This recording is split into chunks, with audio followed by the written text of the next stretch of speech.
What's going on, guys? Let's do a little technical analysis on Corsair Gaming. So that ticker symbol is going to be CRSR. So not a bad little day, up almost 2%, 25 cents on the day. So from a technical point of view, Corsair has been trading below its 50-day moving average, going all the way back to when we briefly were reclaiming losing it here in the month of March, all the way to where that kind of ended in the following month here. So when we finally lost it here on 4/7, you can see got that first close under the 50-day moving average where we actually started to confirm the lows here, and then have just been drifting sideways with a downward action for the past 3.5, 4 months. Now, is the bottom over? It's still too early to tell that. A lot of the smaller cap stocks, they're going to move a little bit slower than some of the mega caps. Like, obviously, we've got good moves on stocks like Tesla, Apple, Nvidia, AMD, so forth and so forth, coming off of the bottom. And some of these smaller cap stocks that have really been beaten up for the past year and a half, are going to take a little bit more time. They're a little bit more higher of a risk play. You're going to need to see a lot more bigger money flow coming into these plays. But if you can just kind of take one thing out of, one thing and put it into perspective here, anything below the 50-day moving average is bearish. Okay, that's not to say that you're not going to have green days mixed in that downward move, but the overall sentiment is generally going to be down with either flat, choppy, or downwards action. Now, the 50-day moving average is a big level here. You can see Corsair trying to work up today into that 50-day moving average that's currently resting at around $14.33. Here would be my best advice for this long-term investment, for this shorter-term swing trade. Anything over a close on the 50-day moving average gets bullish, okay?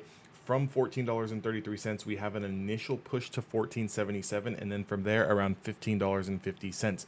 So if you're looking for a smaller trade, you're looking for a shorter trade, you're maybe a little bit of a swing trade to kind of recover a little bit of money that has been lost here, you can definitely get into some call options here over that 50-day moving average any time or any day that we close over that 50-day moving average. That's where I would want to start my position, because I'm going to take the least amount of risk there, because when and if we do lose the 50-day moving average, that's my clear exit. Okay, so very low risk trade, bullish over the 50-day moving average, stop loss and close below the 50-day moving average with an initial price target of around $15.52. Right then and there, I'm going to decide whether I'm going to hold some runners or cut the entire position as a whole, depending on what the overall market is doing. And definitely what I'm going to be referring to is the IWM, which is the Russell 2000 Small Caps ETF. Anything over $15.50 definitely has room to 16.40 and then 17. Again, that's a little bit of ways away here. We're going to take it baby steps, one day, one trade, one step at a time. Now, if you're a longer term investor, I'm talking 2 to 5 years, as long as we hold the floor here of $12, we remain holding. Nothing changes. Sentiment doesn't change.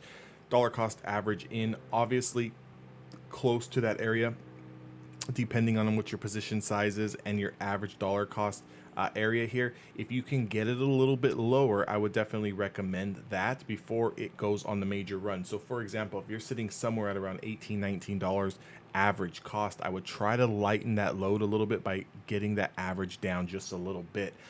With that being said, keep an eye on the 50-day moving average. That's the only thing that we're looking at and focusing on here on Corsair Gaming. Below the 50-day moving average, just think of it like this. Rug can get pulled anytime. It can drop $1, $2, okay? Over the 50-day moving average, we've got more room, more bulls, more buyers stepping in, and we've got $1, $2, $3 to go higher. So definitely going to want to keep that on your watch list. If you guys want to join my Discord, that link is down in the description box below, along with all of my other information. Make sure to like, comment, and subscribe if this is your first time on the video, and I'll see you guys all later.